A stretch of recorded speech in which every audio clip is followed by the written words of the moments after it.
মানুষের জীবনে আসেনি।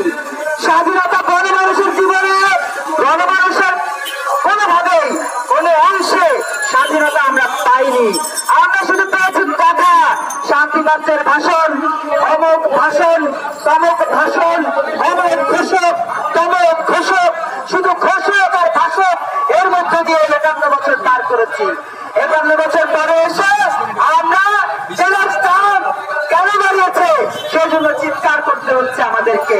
আমরা চিৎকার করছি, আজকে জামাত ইসলাম, আজকে বিএনপি, আজকে অনেক পার্টি খালি ক্ষমতায় আসতে চায়। আরে ভাই, ক্ষমতায় আসবেন, এসে তো আমাদের রক্ত চুষবেন। ক্ষমতা আসার লক্ষ্য কি? আমাদের রক্ত চুষা।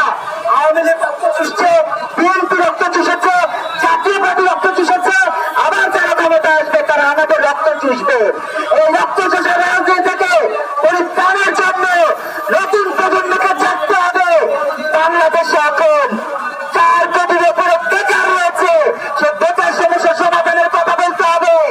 আজকে সাধারণ মানুষদের মধ্যে হতাশা, বঞ্চনা, গ্লানি, ক্ষুধা, দারিদ্র, অথচ সরকার বলে কেউ না খেয়ে থাকে না। আর যদি তামসা করবেন আমাদের সাথে, সাধারণ মানুষ আপনাদের তামসা দেখতে দেখতে অতিষ্ঠ হয়ে উঠেছে। তারা মুক্তি চায়, তারা মুক্তি চায় আপনাদের এই অভিশপ্ত রাজনীতি থেকে।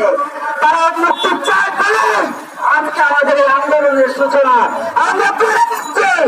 কারণ আমরা মুক্তি চাই। চালানোর রাজনীতি শুরু হয়েছে, চালানো চলছে সারা দেশে।